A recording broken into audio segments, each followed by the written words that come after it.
Today on the show, we take your question, comment, and we talk about live sound. This is what we like to do here.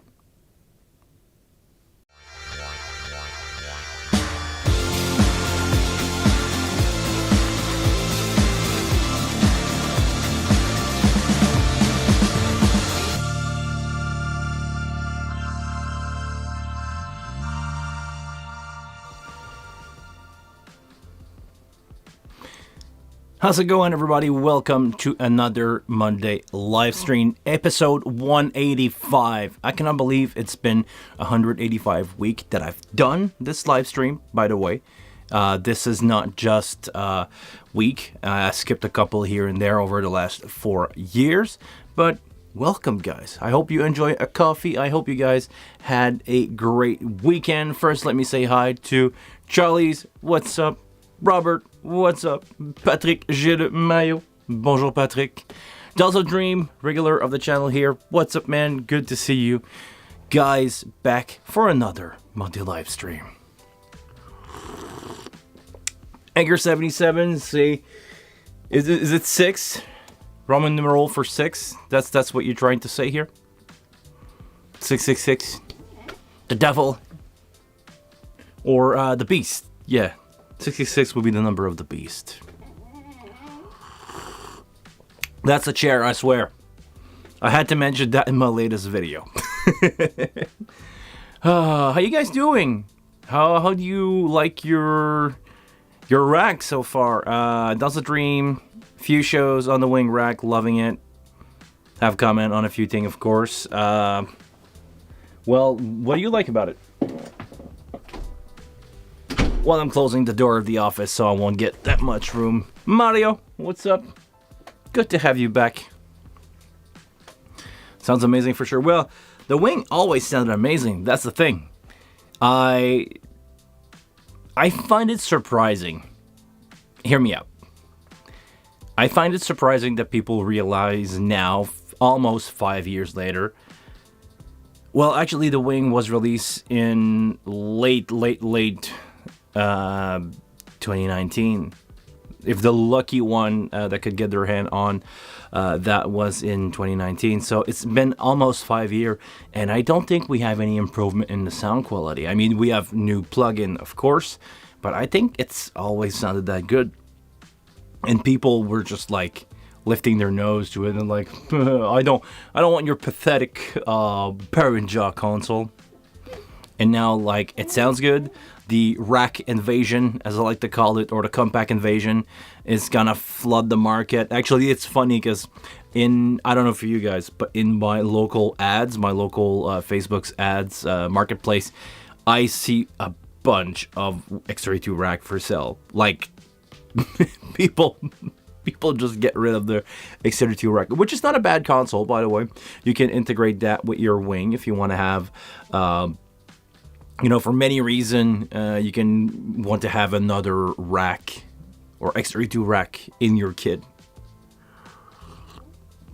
If you want to do, I don't know, some singer that is picky and he wants to have his own mixer for everything, you can just grab a rack for cheap and drop that in your touring rig and call it a day. It could be a great backup. It could be a great rehearsal thing to have. You take your wing rack on the road with you, but you just run a couple of wire to an X32 rack somewhere and just leave it plugged in. Could be a great option for the people that don't want to always plug and unplug their setup.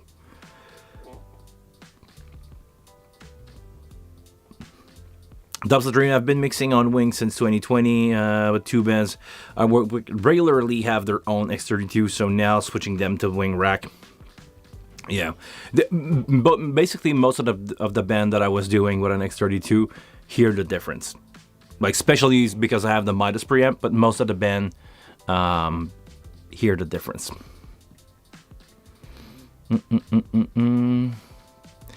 The full bus-to-bus send on the new firmware has been a game changer. Yes, actually, it's a feature that should not be there. Not because I don't like it. Of course, I liked it. I've used it almost the first day as it came out. But they slowly go up in the territories of console that cost like 10 times the price. Like I'm talking about $50,000 console feature-wise. So people can argue that it's only a 48K desk, like it's gonna make a difference. Like for bands live, it won't make a difference. Or if the fact that it's 48K is the weakest link in the chain, I'm good to live with that. But feature-wise, feature, I'm talking about the bus-to-bus and the plugins, the routing, the flexible routing.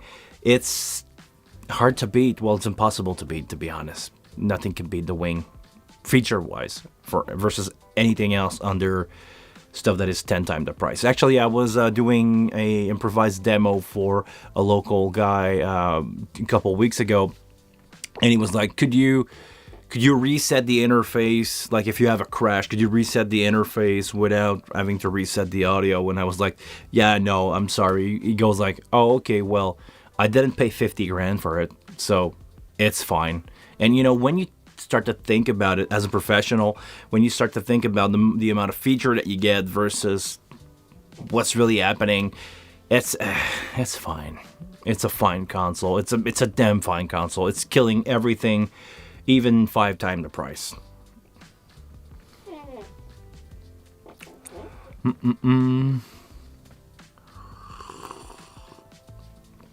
Down's the Dream. In the send tabs, when you select a bus/mix and adjust level, every single V meter show signal is a bit confusing. Makes sense. I'm not sure to follow what you're talking about, man. On the wing rack, this is I don't have the wing rack yet. Canada, we're gonna be the last one to get it, like big time. I don't know if I talk about this, but I got an email from Long and McQuaid, and they probably won't have any in stock until April. They said, you know, in the email, I was like, yeah, you know, we got you on queue. You're gonna have one, but it's probably gonna be more March or April. And I'm like, yeah, that's definitely gonna be April. So I'm not expecting the wing rack until next summer, maybe. It's not gonna happen until then. In Canada, I know you guys in the States have that. I ordered some console in the States too because I need to, you know, get those things going, and I need to have in my inventory of console or in my inventory a couple console that I can go out on the road and do my show with. You know, I have a bunch of events. This week I'm using the console 5 times. Or is it next week? I don't remember. Anyway, this week I'm going to Quebec City doing a live stream, a live presentation for a corporation. So I need to have a console for that. After that, I have 3 shows of band. I need to have a console for that. So right now I'm carrying my full size because I have nothing, you know, else available. But it's a pain, man. It's a freaking pain in the butt to carry that thing around because it's the big one, and this is why I bought the even overpriced compact, because I'm gonna lose a couple $100. But see it as a business. I'm losing, or I'm overpaying maybe $1,000 for both compact that I ordered, and I'm gonna rent them. So do I rent those console maybe, worst case scenario, 10 more times to pay for that? But I got them now. Because yes, I'm gonna rent those console more than 10 times until, you know, at least April. So is it the right business choice to do that? I think so. So we'll see what's going on with that.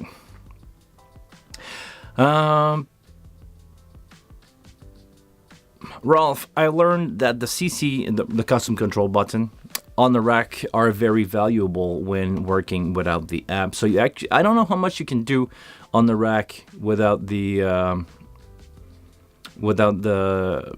interface. Can you do? I believe you can do pretty much everything without the app or without a Surface tablet.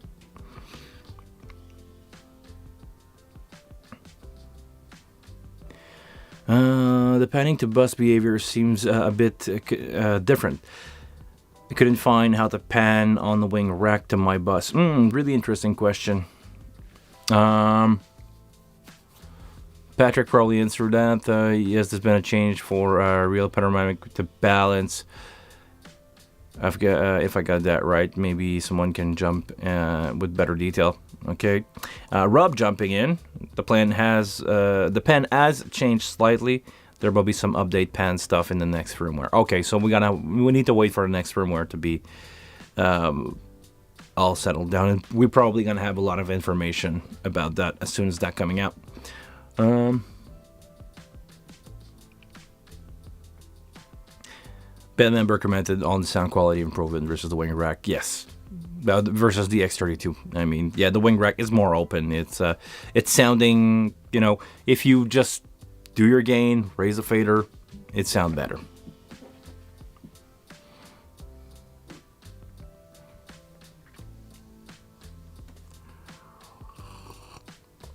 Interesting. While the old X32 processing used the same algorithm in the wing, the extra processing power helped with the quality. Could you explain a little bit why, Robert? Is it because it's oversampling stuff? Is it, or actually, should I ask the question the other way around? Is the X32 at some point downsampling, or not really downsampling, but instead of oversampling, does it just do something different to accommodate for all those channels? Or because the wing has more power, it's not struggling as much, so you get better result?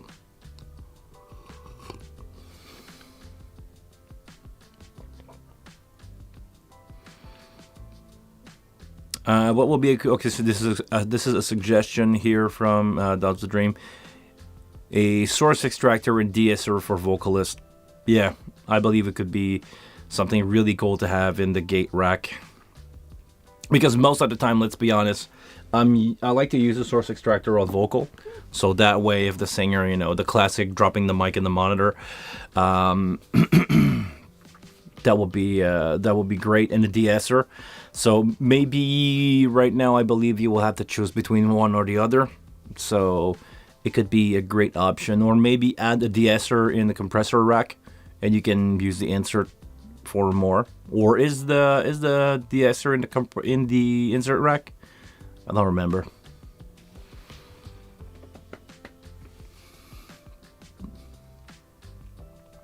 I think you can do more on the rack than the compact. No CC rotary knob on the compact. Okay, interesting to know.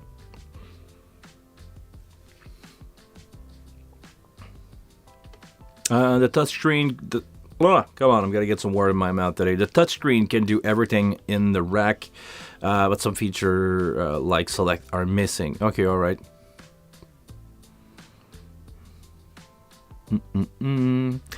Edgar77, when you made some comparison between the SQ series and the Wing, I think you said the Wing sounded better to your ear. Do you still have the same opinion? Yes, I do, in the sense of using Wing with Midas preamp. It's making a difference to me. The way that and it's funny enough because I've read some stuff about the X32, and I'm going to try to condense that into a small story that makes sense. But after talking with Pete Sadler at the Midas event, where we, talk about having the dynamic compressor, one being on a Sharp processor and the other one being on an FPGA, basically two different type of chip or processor doing that process on the sound, I start to understand that basically over the year, after using and abusing M32 and X32, I kind of know how they gonna sound based on how turning the knob on that thing or doing that type of EQ or that type of compression on those console. I kind of know, or I kind of expect a sonic character of these console to be, to be there. I know how it's gonna sound. I know how it's gonna react. Now on the Wing, it's a little different, and on the SQ, it's probably using a different kind of chip or a different kind of algorithm. I don't feel like home. It's way easier. I'm not going to say that the SQ is a bad console, because I don't think it's a bad console. I don't think it sounds bad either. It's just a matter of it. I'm not familiar enough with. I don't have a good time navigate around it. Even though if it's, I finally, at the end of the day, I always figure out what I want to do. But there's some stuff missing, like the Source Expander, the de-esser. You have to pay for these. So the last time that I did a show with the SQ, I needed to have a de-esser on the lead vocal, and I never find it. So I just EQ it out. So I just kill the IN on that vocal for the whole process instead of when it's just needed. This is where you need a de-esser. So I think the Wing get me closer home or faster to where I expect things to sound versus an SQ where I'm just lost. I just don't like how it behaves. To me, it's feeling a little bit empty, a little bit. So yeah, this is where I stand still on SQ. I prefer the Wing. I prefer the Wing with the Midas preamp for sure. My DL Blue Box are a godsend.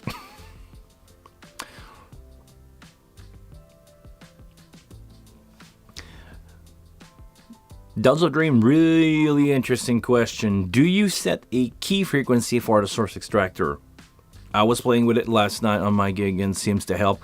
Actually, I never had to do that because most of the time working with Ben on in-ear, I don't need to worry about that. I don't need to dial those extra things that much, but definitely could help. I don't see any reason why not to do it. I just never had to do it out of, nowhere.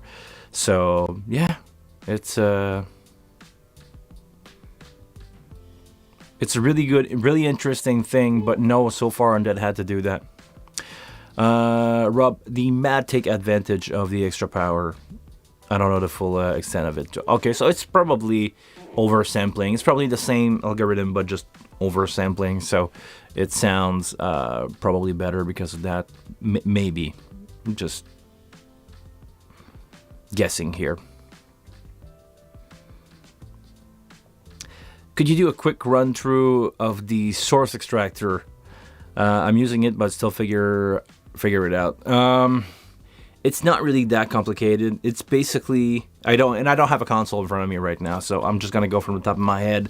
You basically have your threshold, so you set at which point when you start to talking to your microphone, the gate, I'm gonna call it a gate, or the expander start to open. So when you talk into the mic loud enough, it's gonna open up that gate.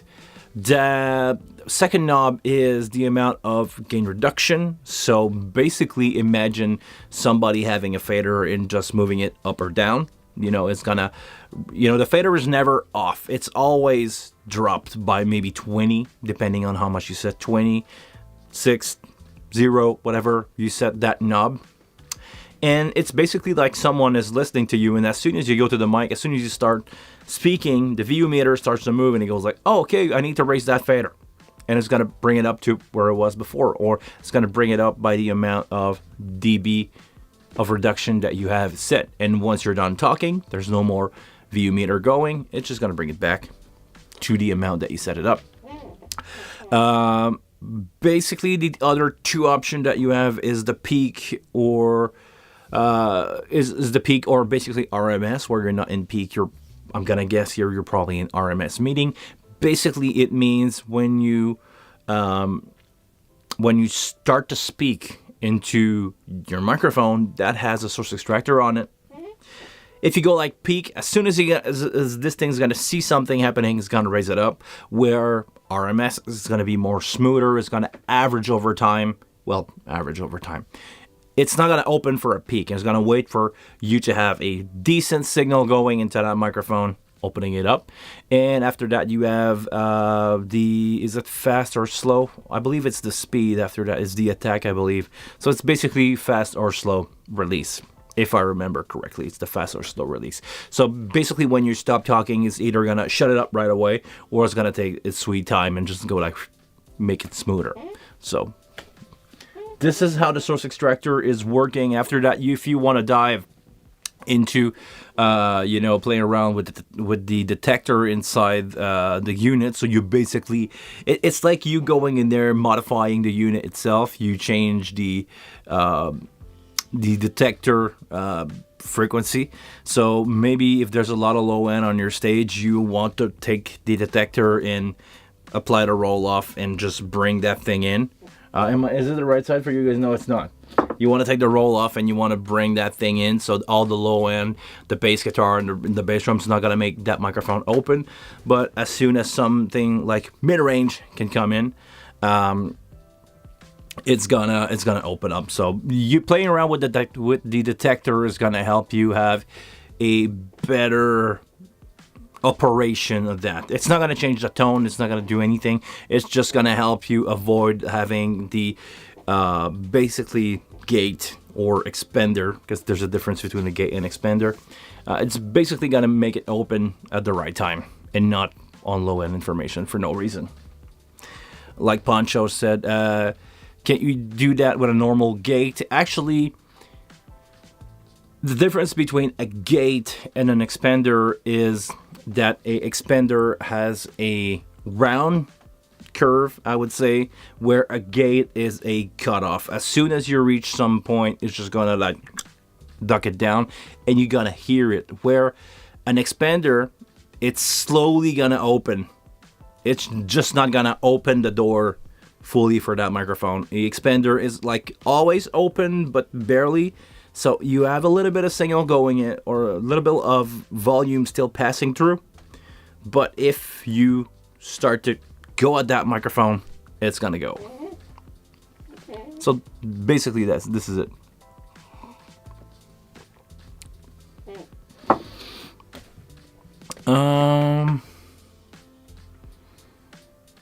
Sorry, I tried to read it, guys.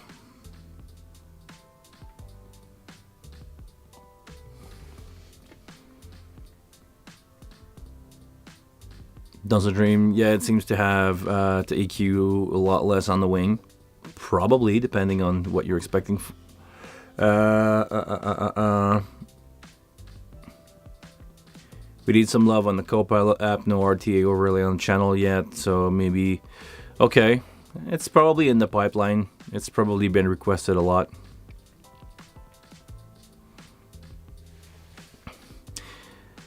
Rob, on the SQ, I feel that the EQ doesn't follow what is on the screen. Yeah, I'm used to the Pro Series, the X32, and the Wing visual representation of the EQ. And yes, on the SQ, I know it's hard. I tried to not do sound with my eyes, but I want to EQ something, and in my head I go like, okay, I would need around 3 dB of around that wide here.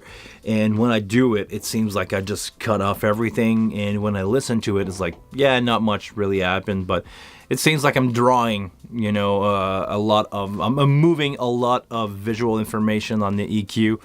And I know I tried not to do sound with my ear, but it seems extreme. The EQ seems visually more extreme than it really is, and I'm just not used to that. So I try to not look at your EQ too much. Try to listen and do what you think should be done.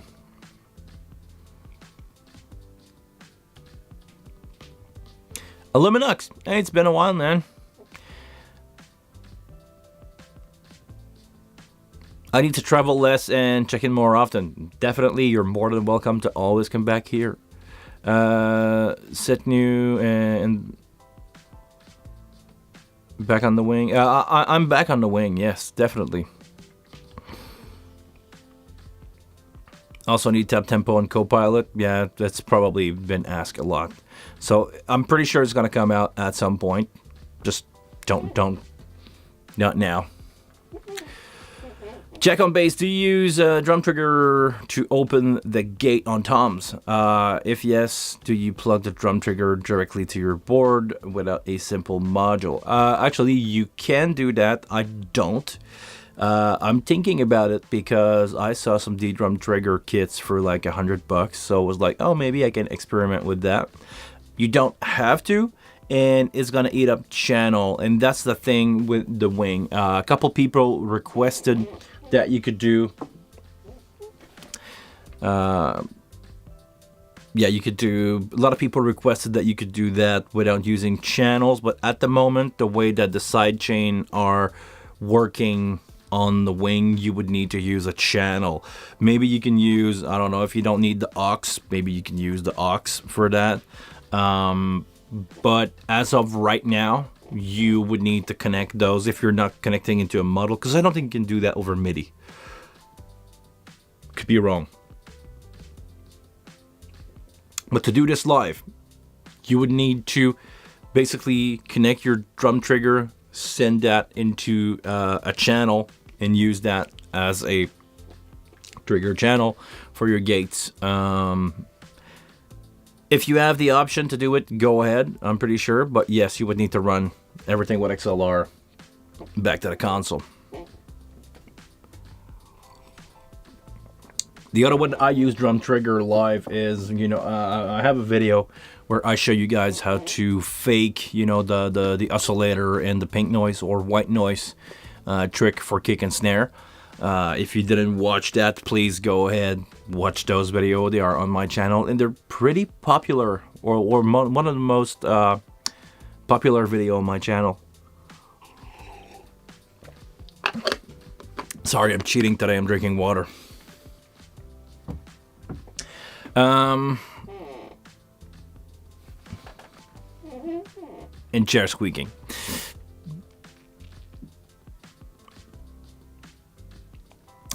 Illuminox, I saw a Digico S21 making Magic Blue smoke at the fashion show. I was a cam operator at. Oh, man. Those moments are stuff that I don't wish to anybody. Whatever console that you're using. What do you do from there? You're having a hard time when the power supply decided to go south on you, huh? Yeah. Never happened to me during a show, knocking on wood. I hope this is never gonna happen, but oof, man, I don't wish that to anybody.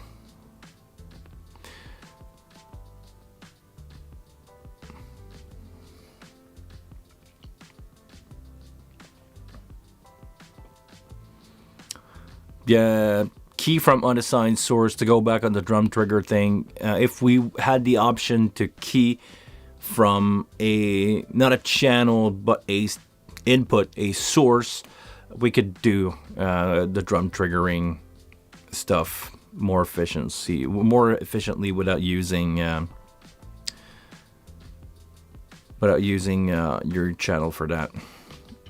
Mario, can I use Matrix for effect? Well, you could, but the only thing is you're gonna have a hard time using those effects for your main out. I probably suggest you, if you have the need to use more bus, to either use a matrix as a final output and use your main 1 through 4 for your effects and your main out. Basically, you can do your main mix and having main 2, 3, and 4 for your effect, and after that sending everything into a matrix and send that to your PA. Or if you have a lot of in-ear monitor, it's probably easier to use the matrix for your in-ear mix or your monitor mix, and then use a bus for your effect. It's gonna be easier. It's gonna be easier way to approach the problem here of not having enough bus for your in-ear and your effect. But I would use, nowadays, if I have to start all over again some of my shows, I would probably use the matrix for the in-ears and keep the bus available for bus, because the matrix, if you don't know what a matrix is a way to take your main out and to send it into different places at different volume and EQ. So let's say in a big PA you have your main out and you have the front fill. You're probably gonna feed the front fill with a matrix. That way you can have, you know, a different level, because when you take your main and send it to the matrix, you can just have a little less in there and have a different kind of EQ. Maybe you don't need to send as much mid-range information in those front field because you're right in front of the stage. Doesn't make sense. So that's pretty much it.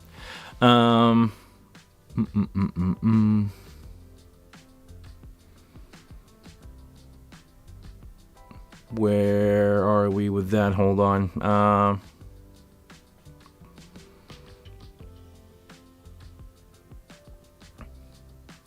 The new plugin with the source extractor combined with a LA compressor seems a nice addition. Yes, actually, it's the plugin that was on the bus all along.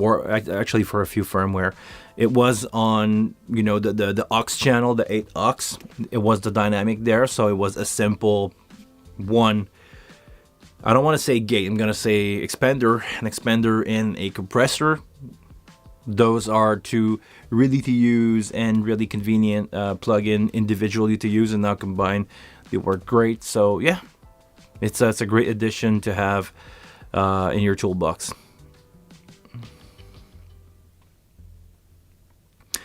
Would be cool to see a option card for the wing to do sample rate conversion for studio work. Yeah, I don't think that's gonna happen. I don't think because some people, well, actually, we never know, but I don't see a lot of demand for that.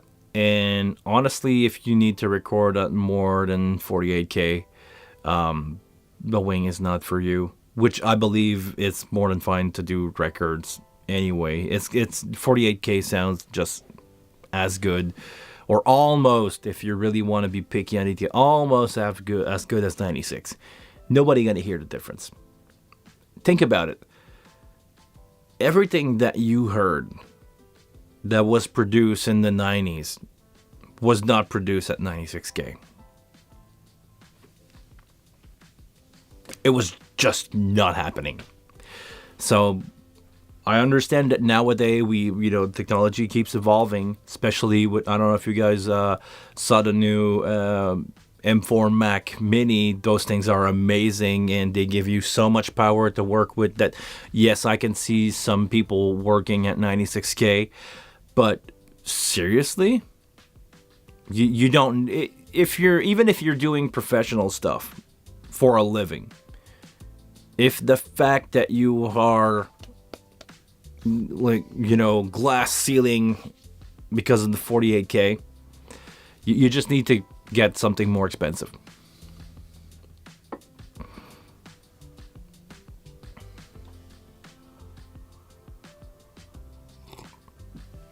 Perhaps a very late and potentially silly question, but is the new Blackwing functional update or aesthetic only? It's aesthetic only. It's just a color. Because, I don't know if you guys remember, but when the wing was released, people complain that the wing was not professional because of the color. Yeah, what do you want to do about it? Maxwell saw wing make magic blue smoke. Oh.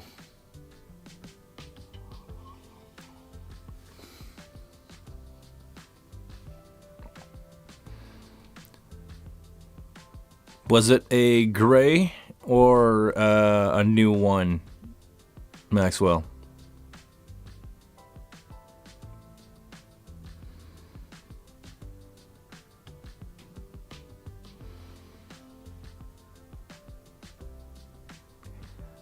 Poncho, can you use one side of a stereo channel for trigger? I see where you're going with that. Having a stereo source and using, the width to close that down, panning only one side, and use just your left of that source as a tom and the right as your trigger. I don't know. Maybe it could work. Maybe. I don't see any way that you can tell the detector to use the right source as far as I'm aware of. Maybe there's a way in the process to do that. If anybody got a hint on that, let me know. I would need to have a console in front of me to figure that out. Hidden feature, the AES3 input does sample rate conversion. Okay.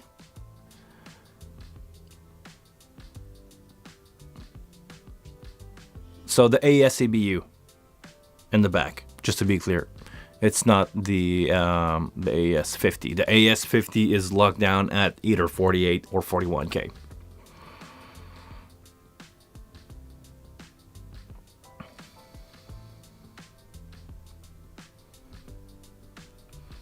What's up, Tommy Clay?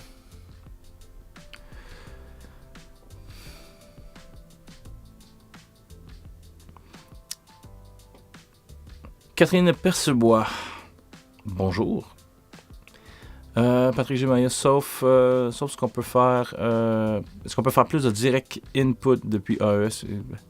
Exemple, pour insérer un clic sur un in-ear d'un musicien. Pour répondre à la place de Patrick, il n'y a pas besoin de faire d'insertion, je crois, là-dessus.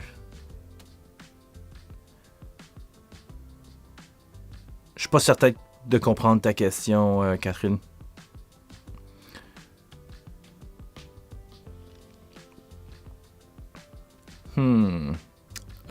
So hold on, let me go back to Robert said the sidechain is left plus right, so you cannot choose between which one you're using. Okay.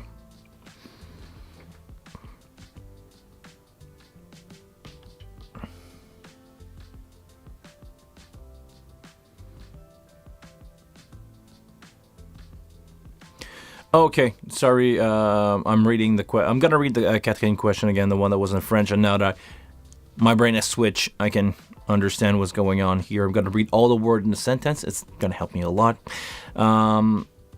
With the new Matrix system, you don't have any direct input except the AES, USB, and local to send a click track, let's say in a musician's ear.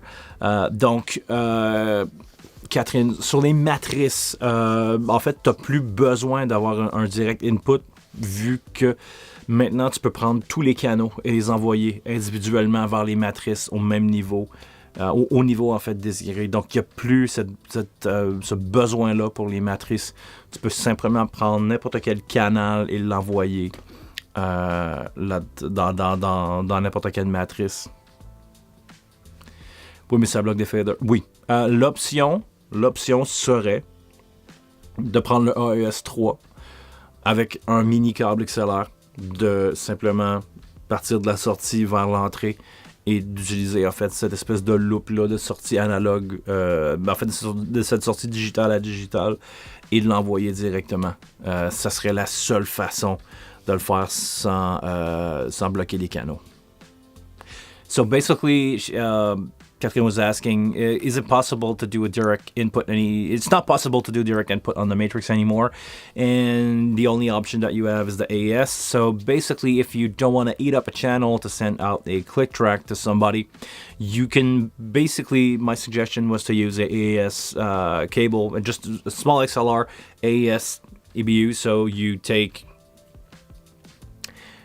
the AES out, you assign your source in there, you send back in, and you send it into your Matrix.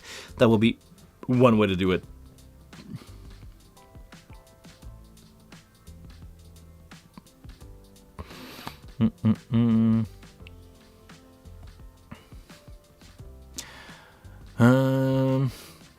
You never had Matrix direct input, bad choice of label. Was it? Could you do it by source?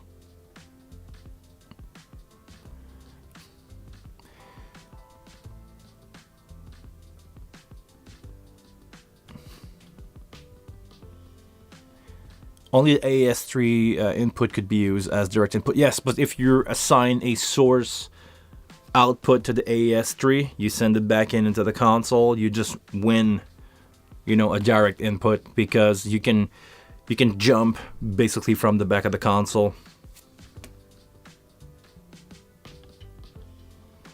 My idea was to jump, having a jumper wire between the two AES. That would work, I believe, because you can send anything, you can assign anything to the AES3 output.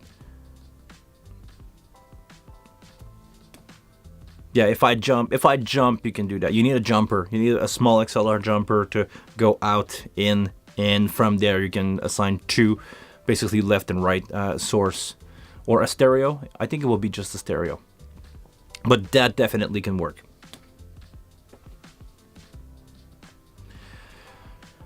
Dommage, on a ça sur les Midas Pro 1, 2, 3, 1, 2, 3, 6, 9X, XL8. Malheureusement, ça vient aussi avec un prix.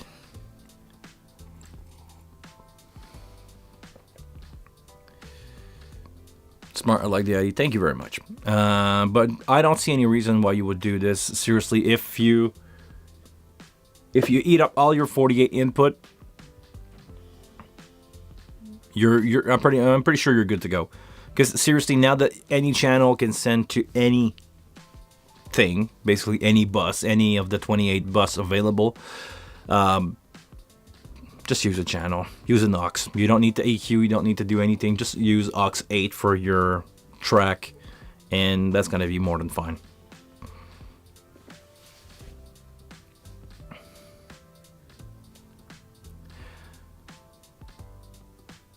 To keep the ability to use your Matrix for your solo bus and listen to talkbacks, even when soloing. Yeah, I'm doing that, but you don't have to jump to do that. I did it on a show recently where I had my solo bus being sent to a Matrix. I was listening to a Matrix with only the solo bus and the talkback in it, and it was working fine.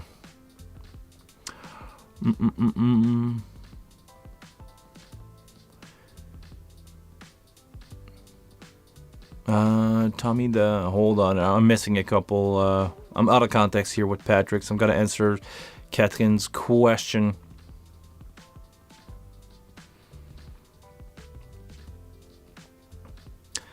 Imaginons un groupe avec 8 in-ear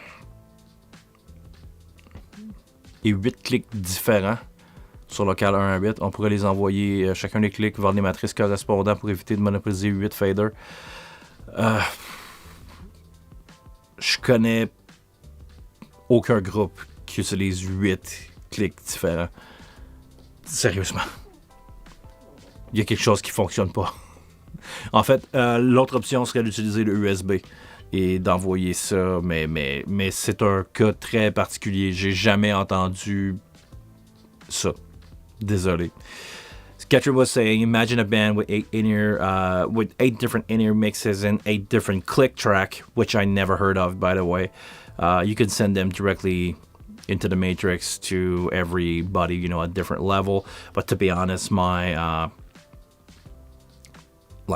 don't see any use case where anybody would use 8 different click track. Like, there's something wrong, to be honest, to my opinion, if you need to have 8 different click track. Maybe 2 or 3, because sometimes, the singer, I do that with a band.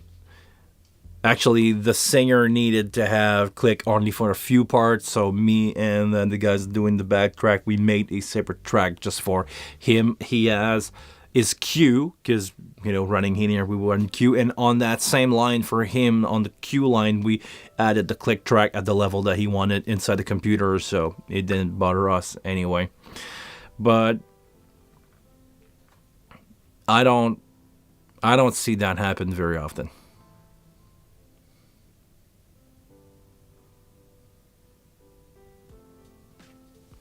Thank you for showing up, Illuminox. Have a good one.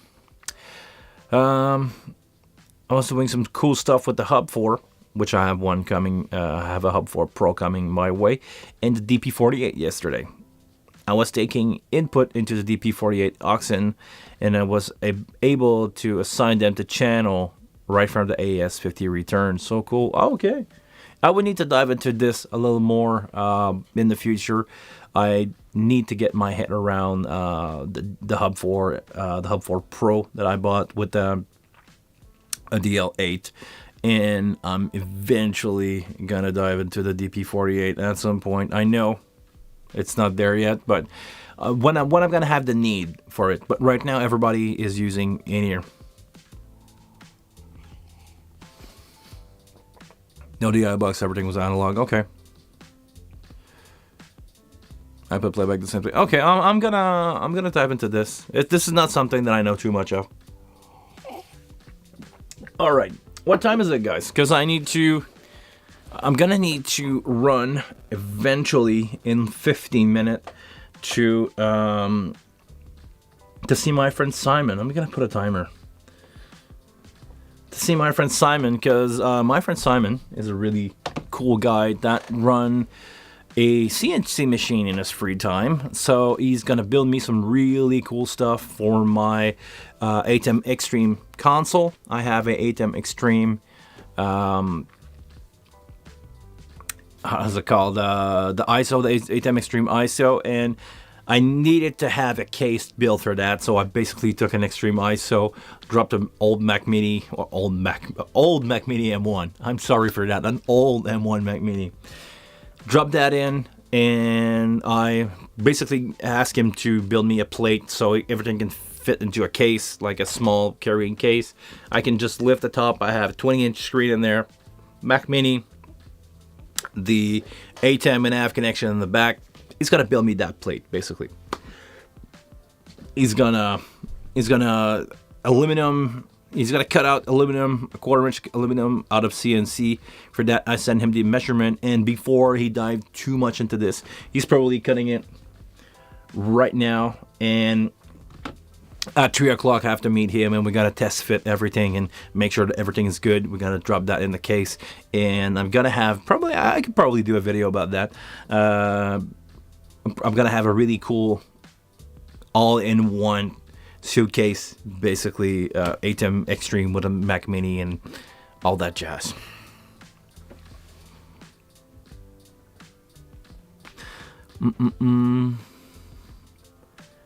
Anger 77. The Wing Compact weighed 22 kilo and the full size weighed 24. True. If you want to save your back, big difference. Actually, it's gonna save my back, and it's also gonna save the wall in my staircase, because it's half the size. Even if it's 19 inches. About 19 inches. It's 19 inches. I can lift 22 kilo at 19 inches way easier than I can at 36. Because, carrying around the full-size wing inside the case, one flight of stairs, it's harder. If I have a smaller case, if I have something like... actually, update on the case. I did order the Odyssey slant top with 16U with 2 side table. This is coming my way. I decided not to build a case myself, because looking at the cost of everything and looking at the time that I would have to spend on it, it was just easier for me to bite the bullet and pay an extra $200 or $300 and not have to build it. I can save some time doing that. So the Odyssey case is going to come for one of my compact. It's going to be the compact. It's going to be a couple of rack unit, the DL231s, 2 of those, and the UPS. That's going to be my rig that's going to live on a tour. It's going to be a band. It's going to stay there. And in my basement, I want to have the compact. In the compact, I want to have a way lighter case for that. I want to have something that resembled the other one that I had. And I've got to figure out a way to find a 14U rack that I can drop that in. But just the fact that it's going to be 19 inches to carry it around, it's going to be way easier on my back. Way, way, way easier. I cannot, the weight is not really the problem. It's the size. Well, actually, it's the size and weight. Something that is that big, that is really heavy, I don't mind. I can just hold it against my body and I can run with it. Where the bigger one, I could lift it with one hand. I put a handle on my case and I can lift it, but it's the size that doesn't make sense to me. Go up and down flights of stairs. I don't mind, get some muscles going to bring it up, but it's the size and it's the size and the weight that doesn't make sense. 15 kilo. Oh, easy. Okay, let's go back to questions here. Have you heard anything about Midas bringing out some new things in Winter AS show? I didn't. Is there anything that I need to know, Pancho? Let me know.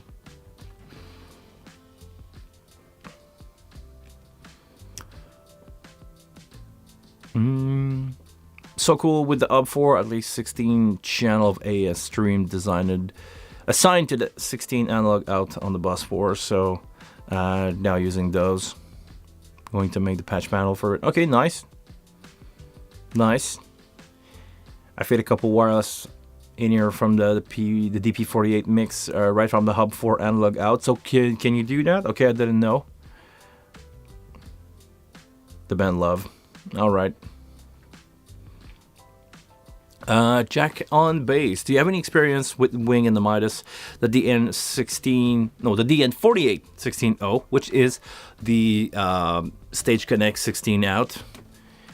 We're going to rebuild the in-ear rack with a wing. We're going to build your in-ear rack with a wing rack and more output for sample.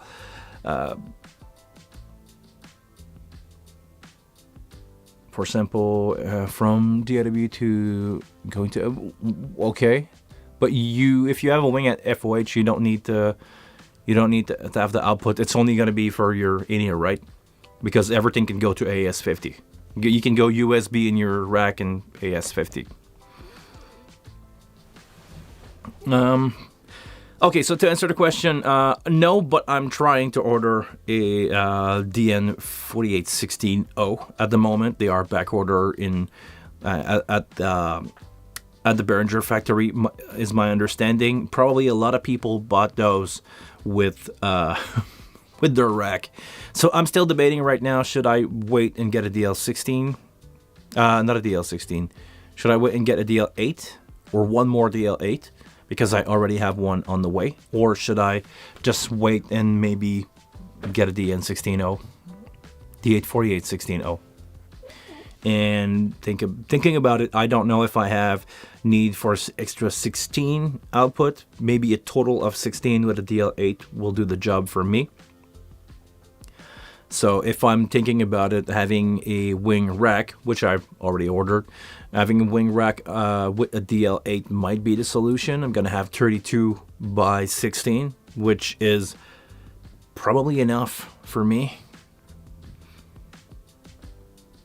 So that's going to be it.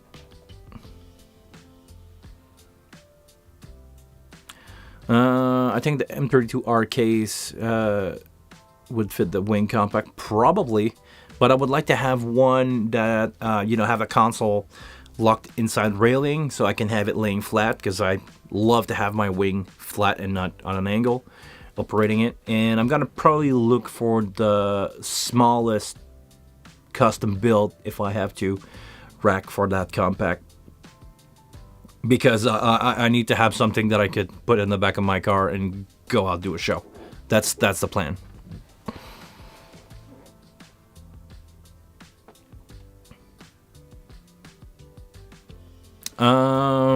I heard that they were coming with some new monitoring thing that used Stage Connect instead of Ultranet. That's not from Midas, I believe this is from Behringer, and it's going to be the P24. This is my understanding of it, the P24.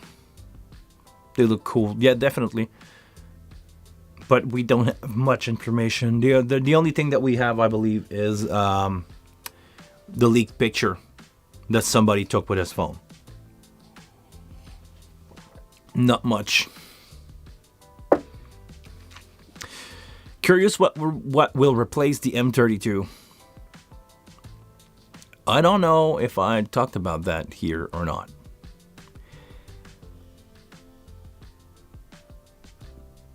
But I don't think we'll have a replacement M32. I believe we will have a 96K M32. I don't know. That's my feeling. I don't have any official information, but I saw some people pretending a new firmware with 96K operation? Is it gonna be only for the Midas? Is it gonna make the X32 be 96K? That would definitely cause some confusion. But I don't know. I don't know if they can enable that on the console. I don't know if people are gonna buy more M32 because they clocked to 96K. I believe, functionally they can probably run at 96K.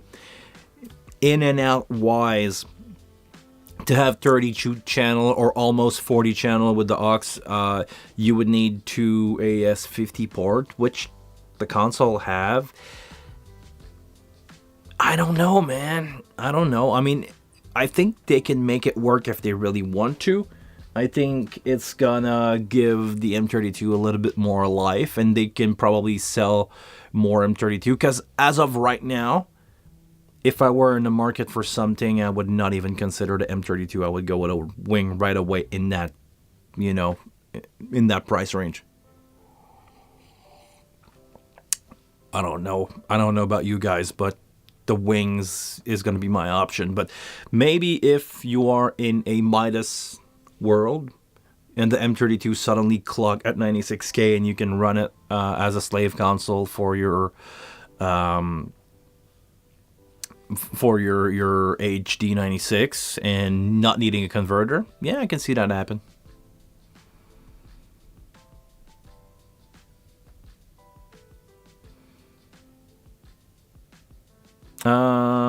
Davor, hey, couple of questions. Is 3.4.0, well, 3.0.4 firmware for the wing stable?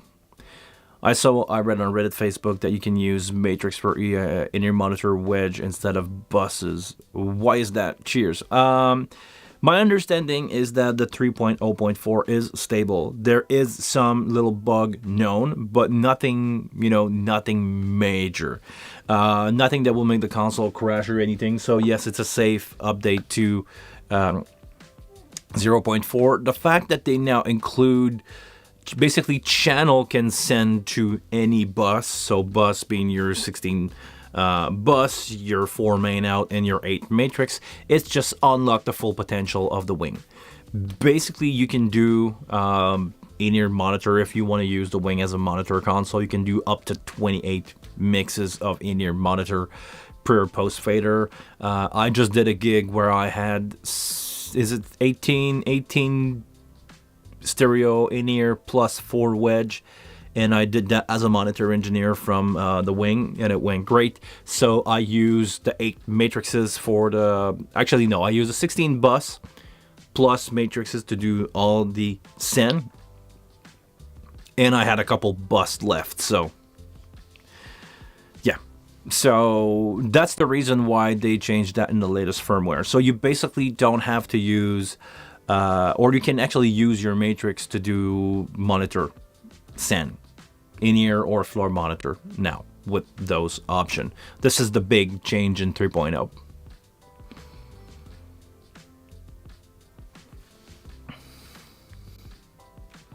What's up, Ivan? You had a couple gigs on your wing this weekend. Good. Hope you liked it. Hope you liked it.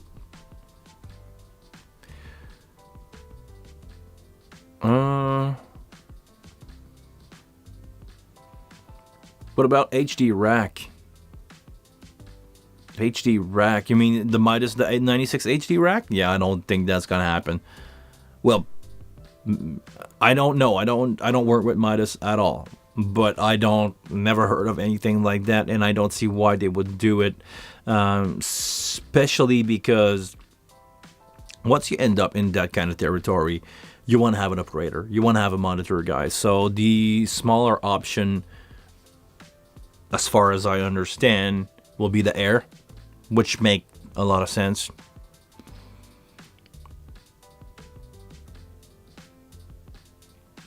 Yeah, 18 monitor mixes plus 4 wedge.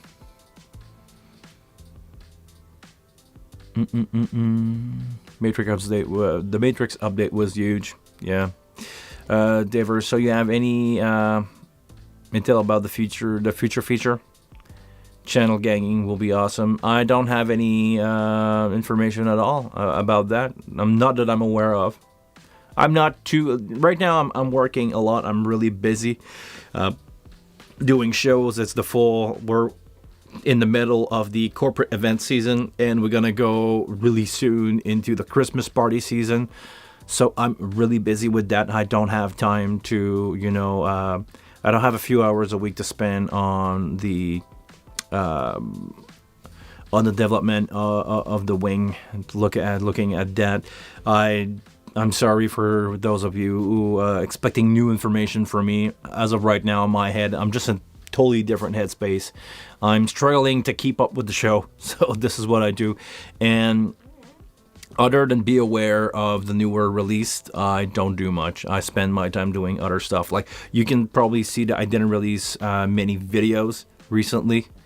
Speaking of, if you guys are interested looking at some cool, I'm gonna say cool, good in-ear and affordable in-ear monitor, I just released a video that doesn't have a lot of views, so I would like if you guys go take a look at it. Tell me if it sucks. Tell me what you think, and that's basically it. This is how I manage my time right now. I try to do my gigs. I try to cram together as much video information that I can, but right now it's a struggle. Just keeping up with the gigs. I'm doing 5 or 6 a week until December 19, which is the last one, and after that I'm gonna be gone on vacation for a week or two.